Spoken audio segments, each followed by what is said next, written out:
Saints, I'm Emily Pip. And I'm Jacob Renfro. And this is SFHS Today.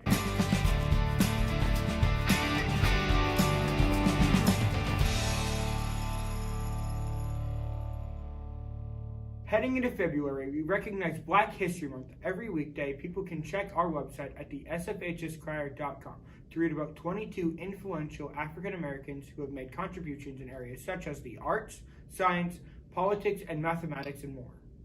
In addition, the Multicultural Student Union, MSSU, will be spotlighting other great figures in honor of Black History Month. In school news, the school blood drive hosted by National Honor Society is coming to SFHS in February. Kayla Gagner got more information. Can you tell me about the blood drive? Sure. So we actually get to have the blood drive in our school this year, which is going to be super great. It's going to be in the back gym, and it's going to be February 9th, first hour all the way through fifth hour. Anybody can donate blood if they are 16 years old or older, but 16-year-olds need to get a permission slip from me or from the people at lunch doing sign-ups.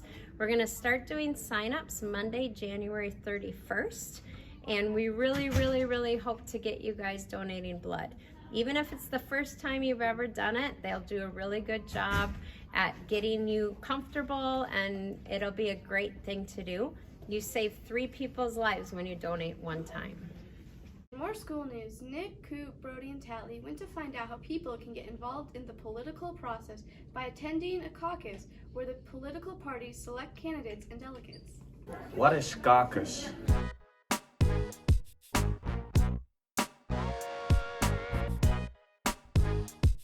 A caucus is mainly just a meeting. You're going to talk about issues of what's going on. So the caucus is usually a political party. So the Democrats will caucus, the Republicans will caucus, but it's like anybody is open to it. People of all ages go to caucuses because as a Democratic Party, popular sovereignty, it's the people's choices, it's the people's wills. So you go to a caucus and mainly it's like, again, if you're Democrat or Republican or Libertarian or whatever, you go to that particular caucus that day. You might say, this is who I would like to see run for an office, but it's also issues.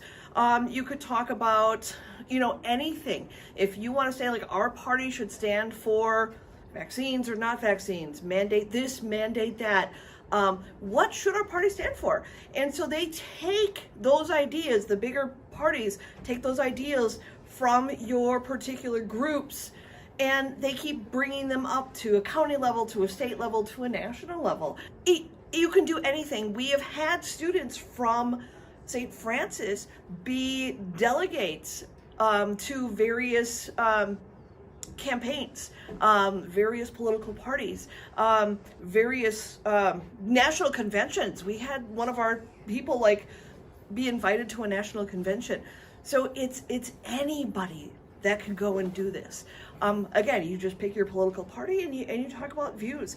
Usually, there's not very many people within your caucus, so it's very easy to have a conversation about anything. So yeah, it's good. It's an interesting thing to show your civic duty. And if you're complaining, if you are the types of people that are like, yeah, we want things done, dude, don't complain unless you go to your caucus. Thank you very much, Miss Arnold. Now, for all of you political fans out there and you want to go to caucus and you don't know where to go, you can look at the Secretary of State's webpage and type in caucusfinder.sos.state.mn.us and you can find your caucus precinct. Well, that's all we have for you here. Now go have fun at caucus. I wonder what the weather will be like next week. Let's check with Davin and Looms with a report. Good morning, Saints. This week, we're on for another cold one. On Monday, there will be a high of 34 and a low of 22. Things get cloudy on Tuesday with a high of 29 and a low of 3. Then we get into Wednesday with a high of 11 and a low of -6. From here throughout the weekend, it's going to be partly cloudy. Thursday has a high of 8 and a low of -7. Then we're on our way to a half-decent weekend. Friday has a high of 9 and a low of -2. Then there will be a high of 18 on Saturday with a low of 5. Then on Sunday, we finish our week with a high of 18 and a low of 8. According to CNN, it is believed that a winter storm with the intensity of a hurricane was supposed to hit major Northeast cities last weekend. With estimated multiple feet of snow, the Northeast is in for a snow lot of trouble. Last week, snow flurried through Greece and Turkey, creating what some might call a snow-nado. Athens has only 6 snow events since 2000, with the snowfall in January almost tripling what they receive annually. Some parts of Athens are suffering power outages after the snow-nado. That's all we have for weather this week. So long, Saints. At the end of the last year, the CDC changed the COVID guidelines. Here's Haley and Joanna to update us on the changes in the St. Francis area schools' quarantine requirements. Tell us about what the student should do if they test positive.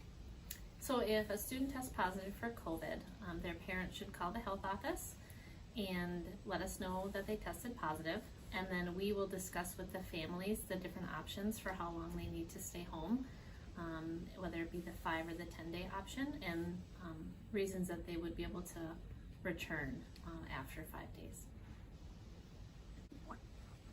If a student was exposed to somebody who tested positive for COVID, they should definitely let their parents know. If they have questions about what to do if they're exposed, there's different answers we can give them based on the exposure and if they're vaccinated or not. That would determine if they should quarantine or not. We are not mandating quarantine this year, but we do still strongly recommend it for certain situations where there's an exposure. So if a student has COVID and they report it to the school and like they still show up to school, does that show up like in the attendance and the teachers are like, no, we have to go home? So when a student tests positive for COVID, then we put it in their attendance that they're ill. And we have asked that staff, if they're still ill present in their attendance, we've asked staff to send them to the health office or let us know, and we can determine if it was an error and they should have not been marked out as ill, or if they truly should not be in the building at that time. I've been wanting to know when prom is, so we had Jenna and Easton go out and learn what's happening.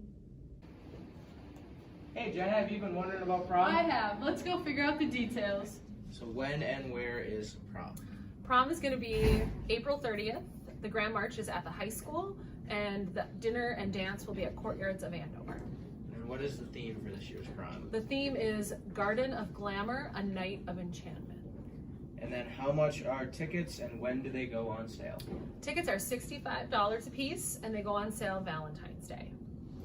What are you looking forward to this year for prom?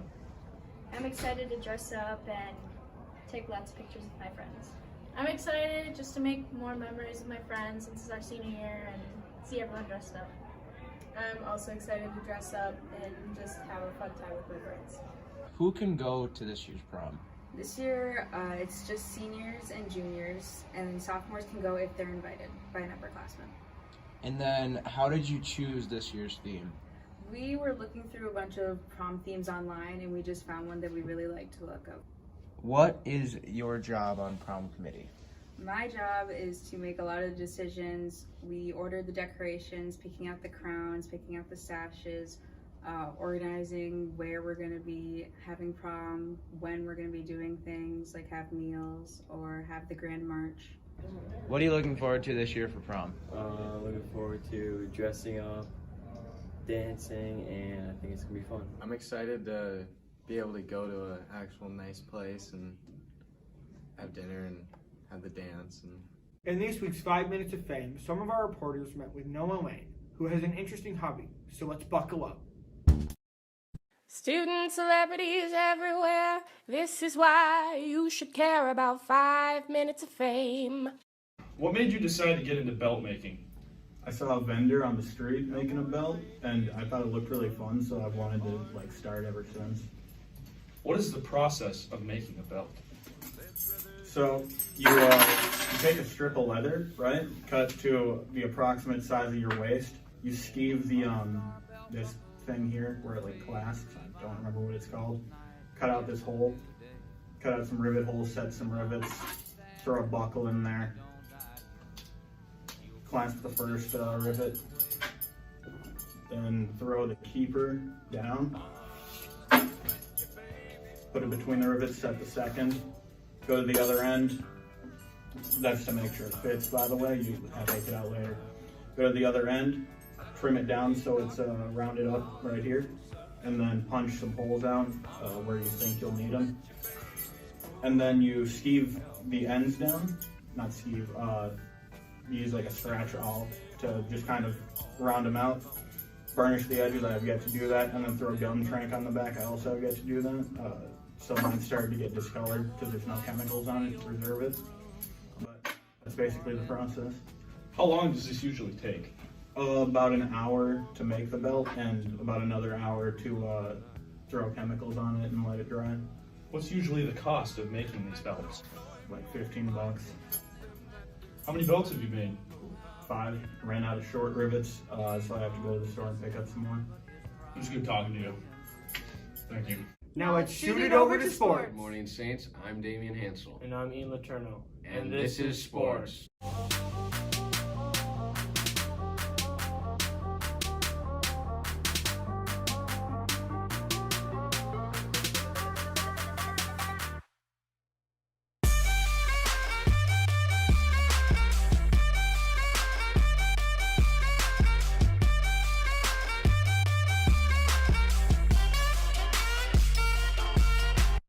In national sports news, David Ortiz is elected to the Baseball Hall of Fame on his first ballot, while Barry Bonds, Rogers Clemens, and Curt Schilling fall short in their final year of eligibility. In school sports news, we sent reporters Jake, Dalton Ogg, and Cole Saporito out to get info on our sports managers at our school.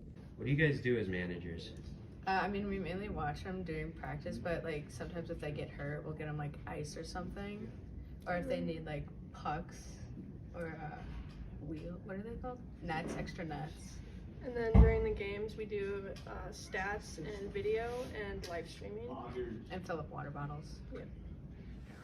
What do you do as a wrestling manager? For practices, we clean the mats before and after every practice, and we do the same thing at meets. And we take a book and write down all the scores, and in the end, we put their records for all the boys into track wrestling.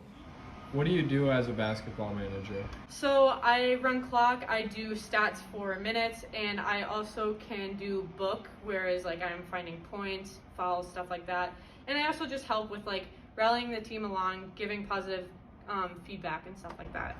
What made you guys want to be managers for the hockey team? I don't really like watching hockey, and my brother used to play, so. How is the season going as a manager?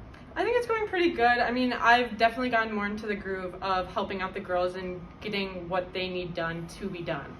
What is your favorite thing about wrestling? I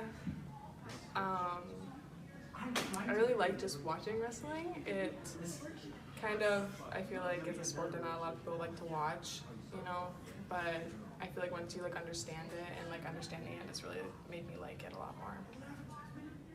Yeah, what's your favorite part about being a manager? I don't know. You become friends with most of them. It's pretty fun. Eat a lot of popcorn in the coach's room.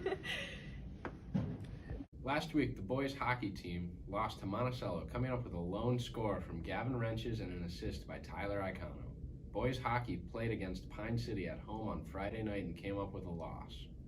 All dance teams placed in their last invitational, and they had a mini clinic last Friday.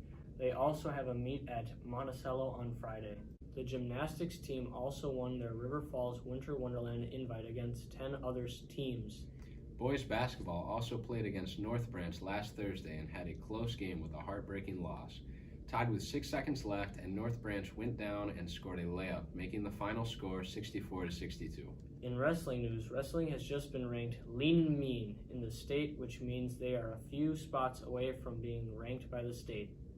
Girls hockey lost on Tuesday to Chisago Lakes and play this Thursday against Delano. That's all we have for you this week. Before we go, Grace and Lauren took over the segment Renfro and I started a few weeks ago to figure out which friends know each other the best in our feature, Battle of the Besties. Let's see who wins. I'm Lauren, this is Battle of Besties, and on this side we have Team Matthew. I'm Cam. I'm Matthew. And this side is Team Blonde. I'm Elena. I'm Lena. All right, your first question is, when is their birthday?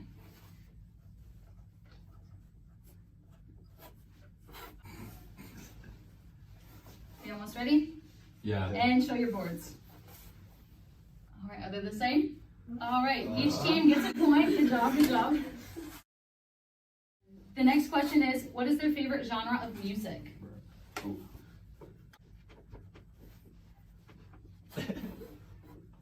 Wait, you can't let me see your board. Yeah, that's cheating. No, There's some cheaters I in didn't here. see it. I said. All right, time's almost up. Okay, show your boards. Oh, that's really good. There has to Okay, be I think I cheating. saw some cheating over here though, so they're gonna get a point. You guys. They had the same thing. There's no way they both wrote that. What is their go-to fast food? I swear. Wait, who's asking? You're answering about. Your so mad. Cam's answering about you. Oh. Please, please, please. Ready? Show your boards. No! Why would I go to McDonald's? Nobody got Never a go point to this Burger round. King's board. Next question. If their food was bad at a restaurant, would they complain about it to the waiter or waitress? You're answering about me. Yep. Ready? You really Show know your the board. story. What? Why would I complain? All right. Looks would I like you complain? guys won. Well, that was fun. That's all we have this week. Stay safe, Saints.